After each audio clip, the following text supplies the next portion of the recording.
ಮಧ್ಯಪ್ರಾಚ್ಯದಲ್ಲಿ ನಡೆಯುತ್ತಿರುವಂತಹ ಸಂಘರ್ಷ ತಾರಕಕ್ಕೇರ್ತಾ ಇದೆ. America Israel ಜಂಟಿಯಾಗಿ ಇರಾನ್ ಮೇಲೆ ದಾಳಿಯನ್ನ ಮಾಡ್ತೀವಿ. ಇರಾನ್ ಕೂಡ ಏಕಾಂಗಿಯಾಗಿ ಅಮೆರಿಕ ಇಸ್ರೇಲ್ ಮೇಲೆ ಕೌಂಟರ್ ಅಟ್ಯಾಕ್ ಅನ್ನ ಮಾಡ್ತಾ ಇದೆ. ಇನ್ನು ಬಾಗ್ದಾದ್ನಲ್ಲಿರುವಂತಹ ಅಮೆರಿಕ ನೆಲೆ ಮೇಲೆ ಇರಾನ್ ದಾಳಿ ನಡೆಸಿದೆ. ಇದರಿಂದಾಗಿ ಕೆರಳಿರುವಂತಹ ಅಮೆರಿಕ ಯುದ್ಧ ನಿಲ್ಲಿಸದಿರೋಕೆ ನಿರ್ಧರಿಸಿದೆ. ಇರಾನ್ನೊಂದಿಗೆ ಕದನ ವಿರಾಮ ಇಲ್ವೇ ಇಲ್ಲ ಅಂತ ಟ್ರಂಪ್ ಹೇಳಿದ್ದಾರೆ. ಇರಾನ್ ಸರ್ವನಾಶ ಮಾಡೇ ಮಾಡ್ತೀವಿ, ಪದೇ ಪದೇ ದಾಳಿ ಆಗ್ತಿರುವಾಗ ವಿರಾಮ ಸಾಧ್ಯನೇ, ನ್ಯಾಟೋ ರಾಷ್ಟ್ರಗಳು ಕಾಗದದ ಹುಲಿಗಳು ಅಂತ ಗುಡುಗಿದ್ರು. ನಮಗೂ ಕೂಡ ಕದನ ವಿರಾಮ ಬೇಕಿಲ್ಲ ಅಂತ ಟ್ರಂಪ್ಗೆ ಇರಾನ್ ಬೆದರಿಕೆ ಹಾಕಿದೆ. ಇದು ನಾವಾಗೆ ಘೋಷಿಸಿದ ಯುದ್ಧ ಅಲ್ಲ, ಅಮೆರಿಕ ನಮ್ಮ ಮೇಲೆ ಹೇರಿರುವಂತಹ ಯುದ್ಧವಿದು. ಯುದ್ಧದ ಆರಂಭದಲ್ಲೇ ಕದನ ವಿರಾಮ ಮಾತಿತ್ತು. ನಮ್ಮ ನಾಯಕರ ಕೊಂದ ಮೇಲೆ ಇನ್ನೆಂಥ ವಿರಾಮ ಬೇಕು? ಅಕ್ರಮ ದಾಳಿಗಳಿಗೆ ತಕ್ಕ ಉತ್ತರ ಇದ್ದೇ ಇರತ್ತೆ ಅಂತ ಇರಾನ್ ಅಧ್ಯಕ್ಷೆ ಹೇಳಿದ್ದಾರೆ. ಇರಾನ್ ಮೇಲೆ ಇಸ್ರೇಲ್ ಅಮೆರಿಕ ಜಂಟಿ ದಾಳಿಯಿಂದ ಹರ್ಮುಜ್ ಜಲಸಂಧಿಯಲ್ಲಿ ಉದ್ವಿಗ್ನತೆ ಮುಂದುವರೆದಿದೆ. ಈ ಮಧ್ಯೆ ಹರ್ಮುಜ್ ಜಲಸಂಧಿ ದಾಟಲು ಭಾರತದ 2 ತೈಲ ಟ್ಯಾಂಕರ್ಗಳು ಸಜ್ಜಾಗಿವೆ. ಫೈನ್ ಗ್ಯಾಸ್ ಮತ್ತು ಜಗ್ ಬಸಂತ್ ಹೆಸರಿನ 2 ಟ್ಯಾಂಕರ್ಗಳು ಈಗಾಗಲೇ ಭಾರತದತ್ತ ಬರಲು ಯುಎಇಯ ಶಾರ್ಜಾ ಬಳಿ ಲಂಗರು ಹಾಕಿವೆ. ಇವತ್ತು ಸಂಜೆ ಒಳಗಡೆ ಭಾರತದತ್ತ ಹೊರಡುವಂತಹ ಸಾಧ್ಯತೆ ಇದೆ. ಹಿಂದೂ ಮಹಾಸಾಗರದ ಯುಎಸ್ ಯುಕೆ ಸೇನಾ ನೆಲೆಯನ್ನ ಇರಾನ್ ಟಾರ್ಗೆಟ್ ಮಾಡ್ತಾ ಇದೆ. ಡಿಯಾಗೋ ಗಾರ್ಸಿಯಾ ದ್ವೀಪದತ್ತ ಕ್ಷಿಪಣಿ ದಾಳಿಯಾಗಿದ್ದು ಅಮೆರಿಕದ SM-3 ಆಂಟಿ ಮಿಸೈಲ್ ಸಿಸ್ಟಮ್ ವಿಫಲಗೊಳಿಸಿದೆ. ಮಧ್ಯಮ ಶ್ರೇಣಿ 2 ಬ್ಯಾಲಿಸ್ಟಿಕ್ ಕ್ಷಿಪಣಿಗಳಿಂದ ಅಟ್ಯಾಕ್ ಆಗಿರೋದು. ಒಂದು ಕ್ಷಿಪಣಿಯ ಗುರಿ ವಿಫಲವಾಗಿದೆ, ಮತ್ತೊಂದು ಕ್ಷಿಪಣಿಯನ್ನ ಅಮೆರಿಕದ SM-3 ಆಂಟಿ ಮಿಸೈಲ್ ಸಿಸ್ಟಮ್ ಹೊಡೆದುರುಳಿಸಿದೆ.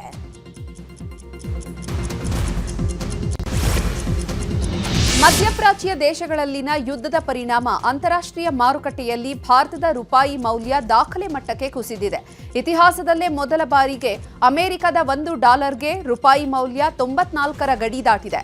$1ಗೆ 94.01 ರೂಪಾಯಿ ತಲುಪಿ ಸಾರ್ವಕಾಲಿಕ ಕನಿಷ್ಠ ಮಟ್ಟಕ್ಕೆ ಕುಸಿದಿದೆ. ಪಶ್ಚಿಮ ಏಷ್ಯಾದಲ್ಲಿ ಇರಾನ್, ಅಮೆರಿಕ ಮತ್ತು ಇಸ್ರೇಲ್ ನಡುವಿನ ಯುದ್ಧ ತೀವ್ರಗೊಂಡಿರುವುದು ಹಾಗೂ ಜಾಗತಿಕವಾಗಿ ಇಂಧನ ಪೂರೈಕೆಯಲ್ಲಿ ವ್ಯತ್ಯಯವಾಗಿರುವುದು ರೂಪಾಯಿ ಮೌಲ್ಯ ಕುಸಿತಕ್ಕೆ ಪ್ರಮುಖ ಕಾರಣ. ಇರಾನ್ ಇಸ್ರೇಲ್ ಯುದ್ಧದಿಂದಾಗಿ ಗ್ಯಾಸ್ ಸಮಸ್ಯೆ ಹೆಚ್ಚಳವಾಗಿದೆ. LPG ಗ್ಯಾಸ್ ಸಿಗದೆ ಜನರು ಪರದಾಡುವಂತಾಗಿದೆ. ಈ ಹೊತ್ತಲ್ಲೇ ಹೋಟೆಲ್, ರೆಸ್ಟೋರೆಂಟ್ಗಳಿಗೆ ಗುಡ್ ನ್ಯೂಸ್ ಒಂದು ಸಿಕ್ಕಿದೆ. ರಾಜ್ಯಗಳಿಗೆ ಹೆಚ್ಚುವರಿಯಾಗಿ 20% ಅನಿಲ ಹಂಚಿಕೆ ಮಾಡುವುದಾಗಿ ರಾಜ್ಯಗಳಿಗೆ ಪೆಟ್ರೋಲಿಯಂ ಇಲಾಖೆ ಕಾರ್ಯದರ್ಶಿ ಪತ್ರ ಬರೆದಿದ್ದಾರೆ. ಒಟ್ಟಾರೆ ಎಲ್ಲಾ ರಾಜ್ಯಗಳಿಗೆ 50% LPG ಹಂಚಿಕೆಯಾಗಲಿದ್ದು ರೆಸ್ಟೋರೆಂಟ್, ಡಾಬಾಗಳು, ಹೋಟೆಲ್ಗಳು, ಕೈಗಾರಿಕಾ ಕ್ಯಾಂಟೀನ್ಗಳು, ಆಹಾರ ಸಂಸ್ಕರಣೆ, ಡೈರಿ, ಸರ್ಕಾರಿ ಕ್ಯಾಂಟೀನ್ಗಳಿಗೆ ಆದ್ಯತೆ ನೀಡೋಕೆ ರಾಜ್ಯಗಳಿಗೆ ಸೂಚನೆಯನ್ನ ನೀಡಲಾಗಿದೆ. ಸ್ವಿಗ್ಗಿ, ಝೊಮ್ಯಾಟೊಗಳಿಗೂ ಗ್ಯಾಸ್ ಸಂಕಷ್ಟ ಎದುರಾಗಿದೆ. ಗ್ಯಾಸ್ ಸಿಲಿಂಡರ್ ಇಲ್ಲದೆ ಹೋಟೆಲ್ಗಳಲ್ಲಿ ಮೆನು ಕಡಿತವಾಗಿದ್ದು ಸಿಲಿಂಡರ್ ಇಲ್ಲದೆ ಕೆಲ ಹೋಟೆಲ್ಗಳಿಗೆ ಬೀಗ ಹಾಕಲಾಗಿದೆ. ಇದರಿಂದಾಗಿ ಸ್ವಿಗ್ಗಿ, ಝೊಮ್ಯಾಟೊಗಳಿಗೆ ಆರ್ಡರ್ ಸಿಗದೆ ಸಿಬ್ಬಂದಿಯೂ ಕಂಗಾಲಾಗಿದ್ದಾರೆ. ಇದರ ಮಧ್ಯೆ ಝೊಮ್ಯಾಟೊದಲ್ಲಿ ಫುಡ್ ಆರ್ಡರ್ ಮತ್ತಷ್ಟು ದುಬಾರಿಯಾಗಿದ್ದು ಪ್ರತಿ ಆರ್ಡರ್ಗೆ 2.40 ಪ್ಲಾಟ್ಫಾರ್ಮ್ ಶುಲ್ಕ ಏರಿಕೆ ಮಾಡಲಾಗಿದೆ.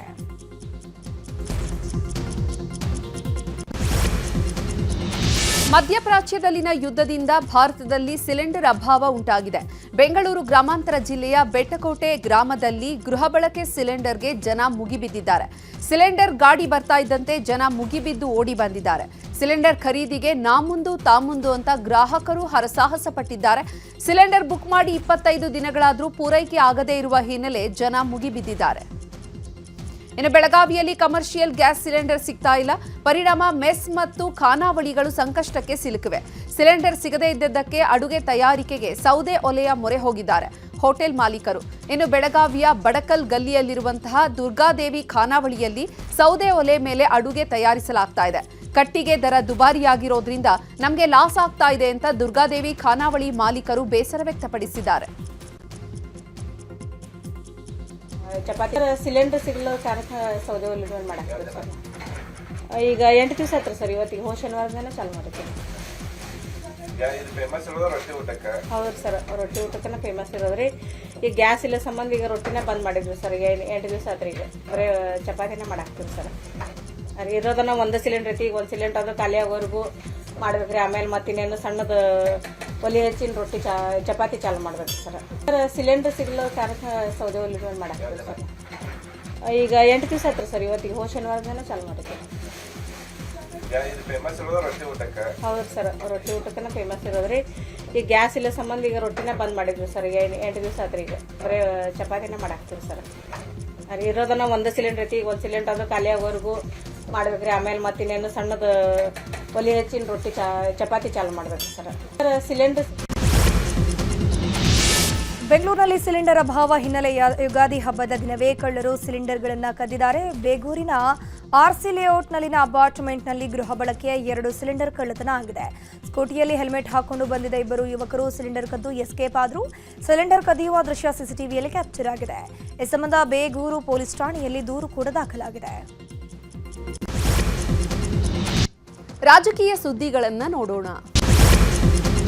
ದಾವಣಗೆರೆ ದಕ್ಷಿಣ ಮತ್ತು ಬಾಗಲಕೋಟೆಯ ವಿಧಾನಸಭಾ ಕ್ಷೇತ್ರದ ಉಪಚುನಾವಣೆಯ ಕಾವು ಜೋರಾಗಿದೆ. ಟಿಕೆಟ್ ಘೋಷಣೆ ಕಾಂಗ್ರೆಸ್ನಲ್ಲಿ ಕಗ್ಗಂಟಾಗಿ ಉಳಿದಿದೆ. ಅಭ್ಯರ್ಥಿ ಆಯ್ಕೆಗೆ 2 ದಿನ 4 ರಿಂದ 5 ಸಭೆಗಳನ್ನು ಮಾಡಿದ್ರೂ ಕೂಡ ಫೈನಲ್ ಆಗ್ತಾ ಇಲ್ಲ.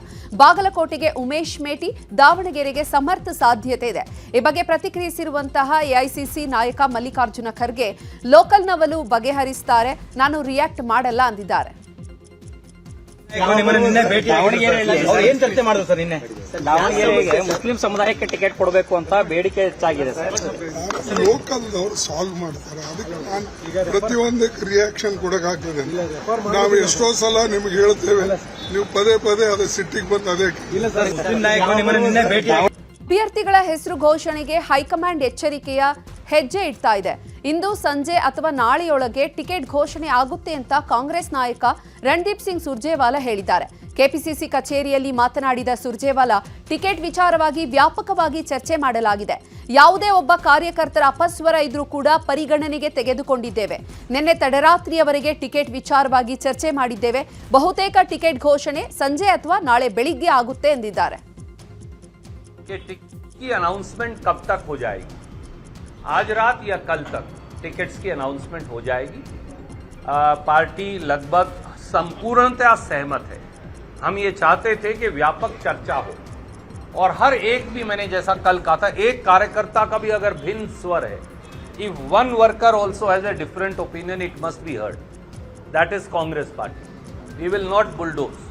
We will listen to everybody and then decide. So Rahul ji, Khadge ji will take a call. A recommendation will be sent by my PCC president, my chief minister, after having a consultation with everybody by late evening today. So they will decide by late evening or by tomorrow. Thank you so much. कि tickets की announcement कब तक हो जाएगी? आज Bagalkot Congress ticket ಬಹುತೇಕ final ಆಗಿದೆ. HY ಮೇಟಿ ಅವರ ಪುತ್ರ ಉಮೇಶ್ ಮೇಟಿಗೆ ಟಿಕೆಟ್ ಸಿಗೋದು ಕನ್ಫರ್ಮ್ ಆಗಿದೆ. ಈ ಬಗ್ಗೆ ಸಿಎಂ ಡಿಸಿಎಂ ಸುರ್ಜೇವಾಲಾ ಸಭೆಯಲ್ಲಿ ತೀರ್ಮಾನ ಆಗಿದೆ ಎನ್ನಲಾಗ್ತಾ ಇದೆ. HV ಕುಟುಂಬದ ಉಳಿದ ಆಕಾಂಕ್ಷಿಗಳನ್ನ ಮನವೊಲಿಸೋಕೆ ಕೆಲಸ ಆಗ್ತಿದೆ. ಮುನಿಸು ಎಲ್ಲ ಮರೆತು ಉಮೇಶ್ ಮೇಟಿ ಪರ ಪ್ರಚಾರಕ್ಕೆ ಬನ್ನಿ ಅನ್ನೋ ಸಂದೇಶ ಕೂಡ ರವಾನೆ ಆಗಿದೆಯಂತೆ. ಕಾಂಗ್ರೆಸ್ ಸಂಭಾವ್ಯ ಅಭ್ಯರ್ಥಿ ಉಮೇಶ್ ಮೇಟಿ ಅಲರ್ಟ್ ಆಗಿದ್ದಾರೆ. ನವನಗರದ ಈದ್ಗಾ ಮೈದಾನದಲ್ಲಿ ಸಾಮೂಹಿಕ ಪ್ರಾರ್ಥನೆಯಲ್ಲಿ ಉಮೇಶ್ ಮೇಟಿ ಭಾಗಿಯಾಗಿದ್ದು ಮುಸ್ಲಿಮರಿಗೆ ಶುಭ ಕೋರಿದ್ರು. ಜಿಲ್ಲಾ ಕಾಂಗ್ರೆಸ್ ಅಧ್ಯಕ್ಷ ನಂಜಯ್ಯನ ಮಠ ಇವರಿಗೆ ಸಾಥ್ ಕೊಟ್ಟಿದ್ದಾರೆ. ದಿನದಿಂದ ದಿನಕ್ಕೆ ಬಾಗಲಕೋಟೆ ಉಪಚುನಾವಣೆಯ ಕಾವು ಜೋರಾಗ್ತಾ ಇದೆ.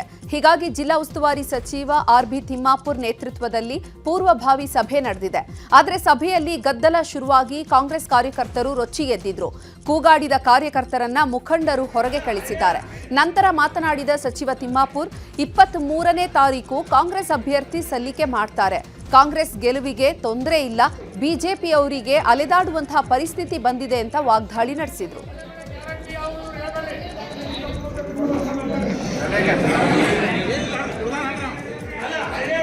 ಸೋಮವಾರ 23ರಂದು 12:30ರಿಂದ 2:30 ಗಂಟೆ ಒಳಗಡೆ ನಾಮನಿರ್ದೇಶನ ಮಾಡ್ತಾ ಇದ್ದಾರೆ. ನಾಮನಿರ್ದೇಶನಕ್ಕೆ ಸನ್ಮಾನ್ಯ ಮುಖ್ಯಮಂತ್ರಿಗಳು, ಕರ್ನಾಟಕ ರಾಜ್ಯದ ಹಲವಾರು ಕ್ಯಾಬಿನೆಟ್ ಸಚಿವರು ಬರ್ತಾ ಇದ್ದಾರೆ. ಈ ಚುನಾವಣೆ ಬಹುತೇಕ ಕಾಂಗ್ರೆಸ್ಸಿನ ಗೆಲುವಿಗೆ ಏನು ತೊಂದರೆ ಇಲ್ಲ. ಹಲವಾರು ನಾಯಕರ ಜೊತೆಗೂಡಿಸ್ಕೊಂಡು ಚುನಾವಣೆ ಮಾಡ್ತಕ್ಕಂಥದ್ದು. ದಾವಣಗೆರೆ ದಕ್ಷಿಣ ಕ್ಷೇತ್ರದ ಕಾಂಗ್ರೆಸ್ ಟಿಕೆಟ್ ಪಡೆಯೋಕೆ 2 ಸಮುದಾಯಗಳು ಪೈಪೋಟಿಗೆ ಬಿದ್ದಿವೆ. ಇನ್ನು ಸಚಿವ ಜಮೀರ್ ಅಹಮದ್ ಖಾನ್ ಪ್ರತಿಷ್ಠೆಯಾಗಿ ತೆಗೆದುಕೊಂಡಿದ್ದಾರೆ. ಮುಸ್ಲಿಂ ಸಮುದಾಯಕ್ಕೆ ಟಿಕೆಟ್ ಪಡೆದೇ ತೀರ್ತೀನಿ ಅಂತ ಜಮೀರ್ ಹೇಳಿದ್ದಾರೆ. ಈಗಾಗಲೇ ಹೈಕಮಾಂಡ್ಗೆ ಸೆಡ್ಡು ಹೊಡೆದು ಶಾಮನೂರು ಶಿವಶಂಕರಪ್ಪ ಅವರ ಕುಟುಂಬ ನಾಮಪತ್ರ ಸಲ್ಲಿಕೆ ಮಾಡಿದೆ. ಈ ನಡುವೆ ಇಂದು ಅಥವಾ ನಾಳೆಯೊಳಗೆ ಕಾಂಗ್ರೆಸ್ ಅಭ್ಯರ್ಥಿ ಯಾರು ಅನ್ನೋದು ಘೋಷಣೆ ಆಗಲಿದೆ. ದಾವಣಗೆರೆ ದಕ್ಷಿಣ ಉಪಚುನಾವಣೆ ವಿಚಾರದ ಬಗ್ಗೆ ಜೆಡಿಎಸ್ನ ಮಾಜಿ ಶಾಸಕ ಎಚ್.ಎಸ್. ಶಿವಶಂಕರ್ ಮಾತನಾಡಿದ್ದಾರೆ. ಒಂದು ಕಾಲದಲ್ಲಿ ನಮ್ಮ ಮನೆಗೆ ಬಿ ಫಾರಂ ಬರುತ್ತೆ ಅನ್ನೋ ಕಾಲ ಇತ್ತು. ಇವತ್ತು ಬಿ ಫಾರಂಗೆ ಅಲೆಯುವ ಕಾಲ ಬಂದಿದೆ. ನಮ್ಮ ಬೆಂಬಲ ಎನ್ಡಿಎ ಅಭ್ಯರ್ಥಿ ಶ್ರೀನಿವಾಸ ದಾಸರಿ ಕರಿಯಪ್ಪಗಿರುತ್ತೆ. ನಮ್ಮ ಪಕ್ಷದಿಂದ ಕೇಂದ್ರ ಸಚಿವ ಕುಮಾರಸ್ವಾಮಿ ಹಾಗೂ ನಿಖಿಲ್ ಕುಮಾರಸ್ವಾಮಿ ಪ್ರಚಾರಕ್ಕೆ ಬರ್ತಾರೆ. ಹಣ ಬಲದಿಂದ ಚುನಾವಣೆ ಮಾಡೋಕೆ ಸಾಧ್ಯ ಇಲ್ಲ. ಜನ ಬಲ ಸಾಬೀತಾಗತ್ತೆ. ಮುಸ್ಲಿಮರಿಗೆ ಕಾಂಗ್ರೆಸ್ ಟಿಕೆಟ್ ಕೊಟ್ರೆ ಹೆಚ್ಚು ಪೈಪೋಟಿ ಆಗತ್ತೆ ಅಂತ ಮಾಜಿ ಶಾಸಕ ಎಚ್.ಎಸ್. ಶಿವಶಂಕರ್ ಹೇಳಿದ್ದಾರೆ. ನಮ್ಮ ಪಕ್ಷ ಸಂಪೂರ್ಣವಾಗಿ ಬೆಂಬಲ ಕೊಡುತ್ತೆ. ನಾಮಿನೇಷನ್ ಪತ್ರಿಕೆ ಸಲ್ಲಿಸೋ ಸಂದರ್ಭದಲ್ಲಿ ನಾವು ಸಂಪೂರ್ಣವಾಗಿ ಪಾಲ್ಗೊಳ್ತೇವೆ. ಕೇಂದ್ರ ಸಚಿವರು ಕುಮಾರಸ್ವಾಮಿ ಅವರು ಕೂಡ ಬರ್ತಾರೆ. ನಿಖಿಲ್ ಕುಮಾರಸ್ವಾಮಿ ಅವರು ಬಂದು ಪಾಲ್ಗೊಂಡು ಗೆಲುವಿಗೆ ನಾವು ಶ್ರಮಿಸ್ತೇವೆ ಅಂತ ನಾನು ಈ ಸಂದರ್ಭದಲ್ಲಿ ಹೇಳಲಿಕ್ಕೆ ಬಯಸ್ತೇನೆ. ಹಣಬಲದಿಂದ ಚುನಾವಣೆ ಮಾಡಲಿಕ್ಕೆ ಸಾಧ್ಯ ಇಲ್ಲ. ಇವತ್ತಿನ ಚುನಾವಣೆ ಅಲ್ಪಸಂಖ್ಯಾತರ ಅಭ್ಯರ್ಥಿಯಾಗ ತಪ್ಪಿದರೆ ಸುಲಭ ಅಂತ ನಾವು ಅಂತ ಹೇಳಲಿಕ್ಕೆ ಬಯಸ್ತೀವಿ. ಕಾಲ ಬದಲಾಗಿದೆ. ಒಂದು ಕಾಲದಲ್ಲಿ ನಮ್ಮ ಮನೆಗೆ ಬಿ ಫಾರಂ ಬರ್ತಾವೆ ಅನ್ನೋ ಕಾಲ ಇತ್ತು.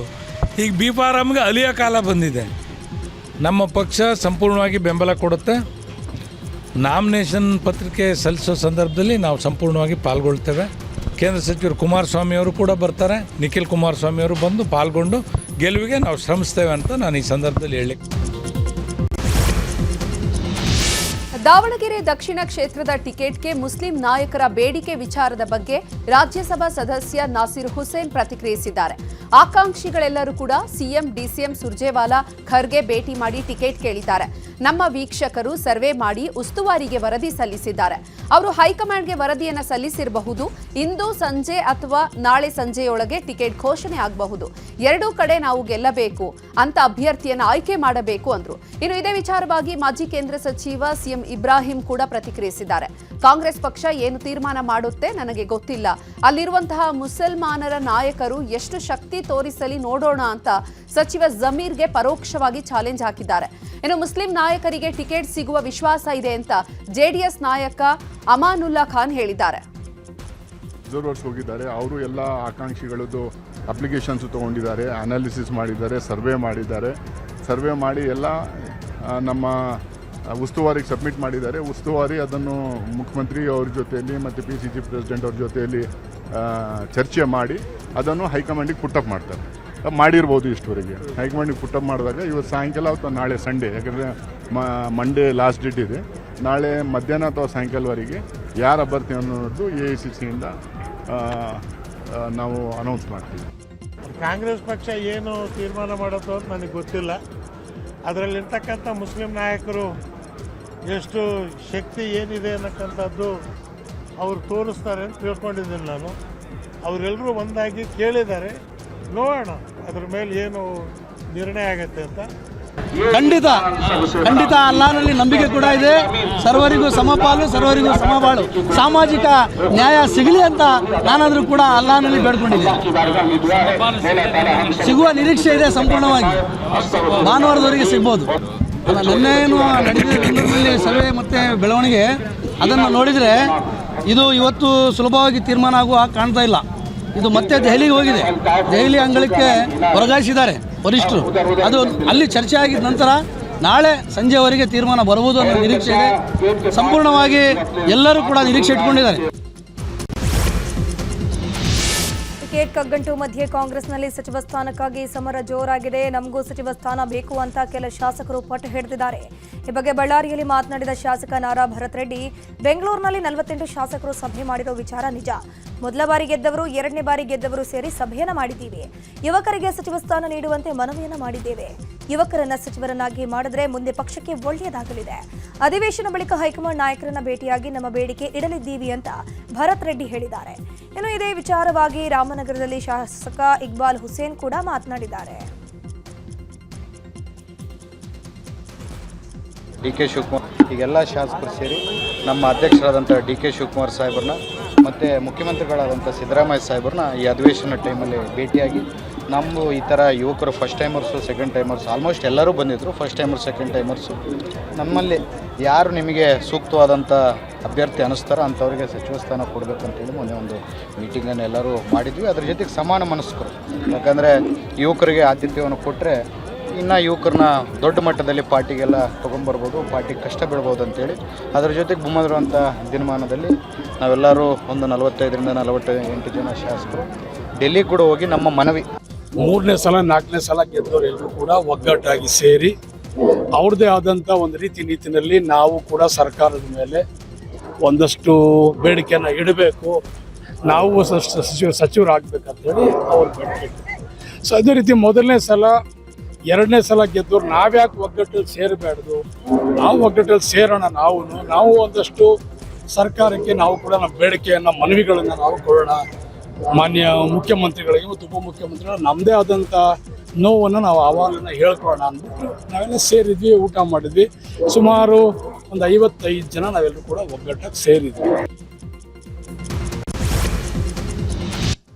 ಕ್ರೈಮ್ ಸುದ್ದಿಗಳನ್ನು ನೋಡೋಣ. ಚಿಕ್ಕಬಳ್ಳಾಪುರ ಜಿಲ್ಲೆಯಲ್ಲಿ ಬೆಂಕಿ ಹಚ್ಚಿ ಮಹಿಳೆಯ ಕೊಲೆಗೆ ಯತ್ನಿಸಿರುವಂತಹ ಆರೋಪ ಕೇಳಿಬಂದಿದೆ. ಚಿಂತಾಮಣಿ ನಗರದ ಕೆಜಿಎನ್ ಬಡಾವಣೆಯಲ್ಲಿ ಲಕ್ಷ್ಮೀ ದೇವಮ್ಮ ಎಂಬ ಮಹಿಳೆಯ ಹತ್ಯೆಗೆ ಯತ್ನ ನಡೆದಿರುವ ಆರೋಪ ಕೇಳಿಬಂದಿದೆ. ರಾತ್ರಿ ನಿದ್ದೆಯಲ್ಲಿ ಮಲಗಿದ್ದಾಗ ಲಕ್ಷ್ಮೀ ದೇವಮ್ಮ ಮೇಲೆ ಪೆಟ್ರೋಲ್ ಸುರಿದು ಬೆಂಕಿ ಹಚ್ಚಿರುವಂತಹ ಶಂಕೆ ಇದೆ. ಬೆಂಕಿಯಿಂದ ಲಕ್ಷ್ಮೀ ದೇವಮ್ಮ ದೇಹ 30% ಸುಟ್ಟು ಹೋಗಿದೆ. ಗಾಯಾಳುವನ್ನ ಬೆಂಗಳೂರಿನ ವಿಕ್ಟೋರಿಯಾ ಆಸ್ಪತ್ರೆಗೆ ರವಾನಿಸಲಾಗಿದೆ. ಈ ಘಟನಾ ಸ್ಥಳಕ್ಕೆ ಬೆರಳಚ್ಚು ತಜ್ಞರು ಎಸ್ಪಿ ಕುಶಾಲ್ ಚೌಕ್ಸೆ ಭೇಟಿ ನೀಡಿ ಪರಿಶೀಲನೆ ನಡೆಸಿದ್ದಾರೆ. ಚಿಂತಾಮಣಿ ಗ್ರಾಮಾಂತರ ಪೊಲೀಸ್ ಠಾಣೆಯಲ್ಲಿ ಪ್ರಕರಣ ದಾಖಲಾಗಿದೆ. ಶಿವಮೊಗ್ಗದ ಮೃಗಾಲಯ ಮತ್ತು ಸಫಾರಿಯಲ್ಲಿ ನೀರಾನೆ ದಾಳಿಯಿಂದ ಮೃತಪಟ್ಟಿರುತ್ತಾರೆ ಎನ್ನಲಾದಂತಹ ಪಶು ವೈದ್ಯೆ ಡಾಕ್ಟರ್ ಸಮೀಕ್ಷಾ ರೆಡ್ಡಿ ಅಂತ್ಯಕ್ರಿಯೆ ನೆರವೇರಿದೆ. ಬೆಂಗಳೂರು ಹೊರವಲಯದ ಬನ್ನೇರುಘಟ್ಟ ಸಮೀಪದ ಸಕಲವಾರ ಗ್ರಾಮದಲ್ಲಿ ಕುಟುಂಬಸ್ಥರು ಮತ್ತು ಸಂಬಂಧಿಕರು ಅಂತ್ಯಕ್ರಿಯೆ ನೆರವೇರಿಸಿದ್ದಾರೆ. ರೆಡ್ಡಿ ಸಂಪ್ರದಾಯದಂತೆ ಅಂತ್ಯ ಸಂಸ್ಕಾರ ನಡೆದಿದೆ. ಅಂತಿಮ ಸಂಸ್ಕಾರದಲ್ಲಿ ಸಾವಿರಾರು ಜನ ಭಾಗಿಯಾಗಿದ್ದರು. ಮುದ್ದು ಮಗಳನ್ನ ಕಳೆದುಕೊಂಡ ಕುಟುಂಬಸ್ಥರ ಆಕ್ರಂದನ ಮುಗಿಲು ಮುಟ್ಟಿದೆ. ಇನ್ನು ತ್ಯಾವರೆಕೊಪ್ಪದಲ್ಲಿ ಪಶು ವೈದ್ಯೆ ಡಾಕ್ಟರ್ ಸಮೀಕ್ಷಾ ರೆಡ್ಡಿ ಸಾವಿಗೆ ಕಾರಣವಾದ ನೀರಾನೆಯ ದೃಶ್ಯ ನ್ಯೂಸ್ 18ಗೆ ಲಭ್ಯವಾಗಿದೆ. ನೀರಾನೆ ಬಳಿಗೆ ಡಾಕ್ಟರ್ ಸಮೀಕ್ಷಾ ರೆಡ್ಡಿ ತಂದಿದ್ದಂತಹ ಟಾರ್ಚ್ ಲೈಟ್ ಸ್ಥಳದಲ್ಲೇ ಬಿದ್ದಿದೆ. ಟಾರ್ಚ್ ಲೈಟ್ಗೆ ನೀರಾನೆ ಹಂಸಿನಿ ಕೆರಳಿ ದಾಳಿ ಮಾಡಿರುವಂತಹ ಸಾಧ್ಯತೆ ಇದೆ.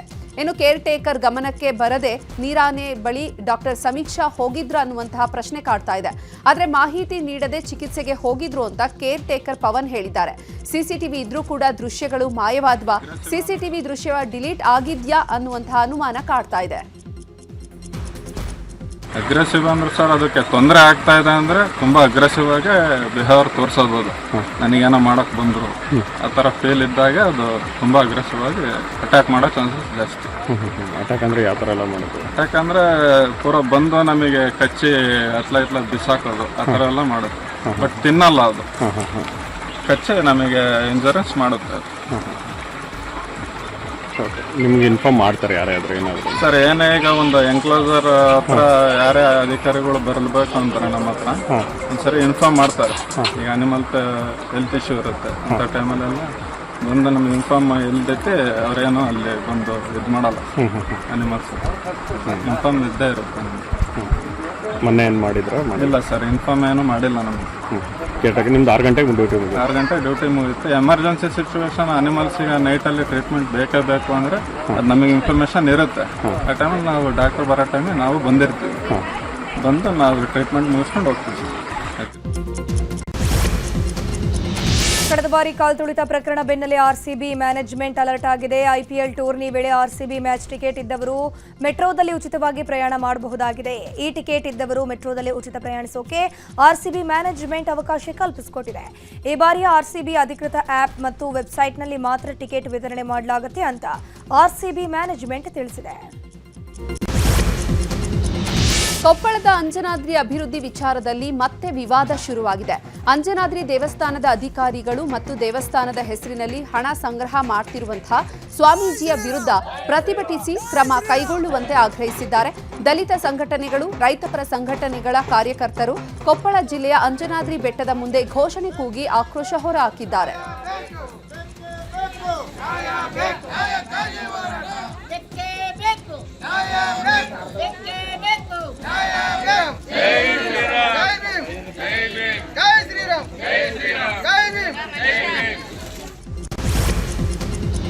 ಹಾವೇರಿಯ ಚೌಡಣ್ಣೆಯಪುರದಲ್ಲಿರುವಂತಹ ಗುಗ್ಗಳ ಜಾತ್ರೆ ನಡೆದಿದ್ದು ಬೆಚ್ಚಿ ಬೀಳುವಂತಹ ಪವಾಡವೊಂದು ನಡೆದು ಹೋಗಿದೆ. ಜಾತ್ರೆಯಲ್ಲಿ ಕಣ್ಣಿನ ಹುಬ್ಬು, ಗಲ್ಲ, ನಾಲಿಗೆಗೆ ಶಸ್ತ್ರ ಚುಚ್ಚಿಸಿಕೊಂಡು ಸಾಹಸ ಪ್ರದರ್ಶನ ಮಾಡಿದ್ದಾರೆ.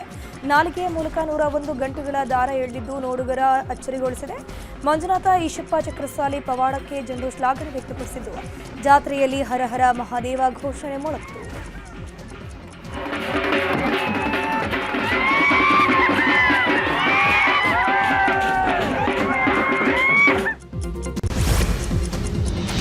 ಅಕ್ರಮ ಗೋ ಸಾಗಣೆ ತಡೆದ ಹಿಂದೂ ಕಾರ್ಯಕರ್ತರ ಮೇಲೆ ಹಲ್ಲೆ ನಡೆಸಲಾಗಿದೆ. ಈ ಘಟನೆ ತುಮಕೂರು ಜಿಲ್ಲೆ ತಿಪಟೂರಿನ ಗಾಂಧಿನಗರ ರಂಗಾಪುರ ರಸ್ತೆಯಲ್ಲಿ ನಡೆದಿದೆ. ಅಕ್ರಮವಾಗಿ ಟಾಟಾ ಏಸ್ನಲ್ಲಿ ಗೋ ಸಾಗಾಟದ ಮಾಹಿತಿಯನ್ನು ಅರಿತ ಹಿಂದೂ ಸಂಘಟನೆ ಮುಖಂಡರು ವಾಹನವನ್ನು ತಡೆಯಲು ಯತ್ನಿಸಿದ್ದಾರೆ. ಏಕಾಏಕಿ ಸುಮಾರು 100ಕ್ಕೂ ಹೆಚ್ಚು ಮುಸ್ಲಿಂ ಯುವಕರ ಗುಂಪು ಹಿಂದೂ ಕಾರ್ಯಕರ್ತರ ಮೇಲೆ ದಾಳಿ ಮಾಡಿದ್ದು ಹಲವರಿಗೆ ಗಾಯಗಳಾಗಿದೆ. ಗಲಾಟೆ ಜೋರಾಗ್ತಾ ಇದ್ದಂತೆ ಸ್ಥಳಕ್ಕೆ ಪೊಲೀಸರು ದೌಡಾಯಿಸಿದ್ದು ಗಾಯಾಳುಗಳನ್ನು ಆಸ್ಪತ್ರೆಗೆ ದಾಖಲಿಸಲಾಗಿದೆ. ಇನ್ನು ಆಸ್ಪತ್ರೆಗೆ ಮಾಜಿ ಸಚಿವ ಬಿಸಿ ನಾಗೇಶ್, ಬಿಜೆಪಿ ಮತ್ತು ಹಿಂದೂ ಪರ ಬಜರಂಗ ದಳ ಮುಖಂಡರು ಭೇಟಿ ನೀಡಿ ಆರೋಗ್ಯ ವಿಚಾರಿಸಿದ್ದಾರೆ. ತಿಪಟೂರಿನಲ್ಲಿ ಬೂದಿ ಮುಚ್ಚಿದ ಕೆಂಡದಂತಹ ವಾತಾವರಣ ಸೃಷ್ಟಿಯಾಗಿದೆ. ಹೀಗಾಗಿ ಪೊಲೀಸರು ಕಟ್ಟೆಚ್ಚರ ವಹಿಸಿದ್ದಾರೆ. ಗೋ ಸಾಗಾಣಿಕೆ ಮಾಡ್ತೀಯ ಅಂತ ವಿಚಾರ ತಿಳಿದು ಪೊಲೀಸರಿಗೂ ಇನ್ಫಾರ್ಮ್ ಮಾಡಿ ಆ ಥರ ಒಂದು ಅನುಮಾನ ಬಂದಿರೋ ಒಂದು ಗಾಡಿನ ಅವ್ರು ಕೇಳ್ತಾ ವಿಚಾರಿಸ್ತಾ ಇದ್ದಾಗ ಒಂದು 100 ಜನದ ಮೇಲೆ ಬಂದು ಪಾಪ 4-5 ಜನ ಏನೋ ಒಂದು ಗೋರಕ್ಷಣೆಗೆ ಅಂತ ಹೋಗಿರೋರ ಮೇಲೆ ಈ ಥರ ಅಮಾನುಷವಾಗಿ ಹಲ್ಲೆ ಮಾಡಿರೋದು ತೀರಾ ಖಂಡನೀಯ. ಬೆಂಗಳೂರಿನ ಆದಿಯೋಗಿ ಸನ್ನಿಧಿಯಲ್ಲಿ ಸಪ್ತಋಷಿ ಆವಾಹನಂ ಪೂಜಾ ಕಾರ್ಯಕ್ರಮಗಳು ಅದ್ದೂರಿಯಾಗಿ ನೆರವೇರಿತು. ಲೋಕ ಕಲ್ಯಾಣಾರ್ಥ ಶಿವನ ಅನುಗ್ರಹವನ್ನ ಪಡೆಯುವಂತಹ ನಿಟ್ಟಿನಲ್ಲಿ ಕಾಶಿಯಿಂದ ಬಂದಿದ್ದ 7 ಅರ್ಚಕರ ನೇತೃತ್ವದಲ್ಲಿ ಪ್ರತಿಷ್ಠಾಪಿಸಿದಂತಹ ಲಿಂಗಕ್ಕೆ ಅಭಿಷೇಕ, ವಿಶೇಷ ಪೂಜೆ, ಅಲಂಕಾರ, ಶಯನ ಆರತಿಯನ್ನ ಕೈಗೊಳ್ಳಲಾಯಿತು. ಸಪ್ತಋಷಿ ಆವಾಹನಂ ನಂತರ ಕುರ್ಲಹಳ್ಳಿ ಸೇರಿ ಹಲವು ಗ್ರಾಮಗಳ ಸುಮಾರು 80ಕ್ಕೂ ಹೆಚ್ಚು ಮಕ್ಕಳ ತಂಡವು ಮಂತ್ರ ಪಠಣಗಳನ್ನು ಒಳಗೊಂಡ ಭಕ್ತಿಪೂರ್ವಕ ಶಯನ ಆರತಿಯನ್ನು ಅರ್ಪಿಸಿದ್ರು. ವಿವಿಧ ಭಾಗಗಳಿಂದ ಭಕ್ತರು ಹೆಚ್ಚಿನ ಸಂಖ್ಯೆಯಲ್ಲಿ ಸಾಮೂಹಿಕ ಪ್ರಾರ್ಥನೆ ಮತ್ತು ಭಜನೆಯಲ್ಲಿ ಭಾಗಿಯಾಗಿದ್ದರು.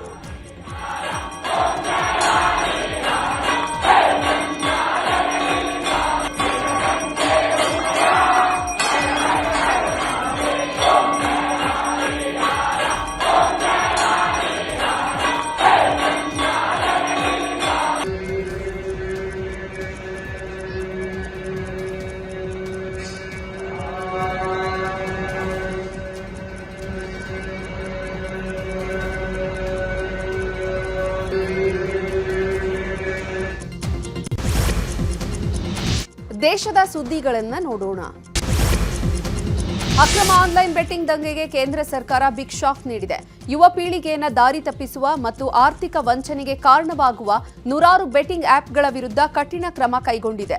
ಕೇಂದ್ರ ಸರ್ಕಾರದ ಎಲೆಕ್ಟ್ರಾನಿಕ್ಸ್ ಮತ್ತು ಐಟಿ ಸಚಿವಾಲಯವು ಸುಮಾರು 300ಕ್ಕೂ ಹೆಚ್ಚು ಆನ್ಲೈನ್ ಬೆಟ್ಟಿಂಗ್ ಆಪ್ ಮತ್ತು ವೆಬ್ಸೈಟ್ಗಳನ್ನು ನಿಷೇಧಿಸಿದೆ.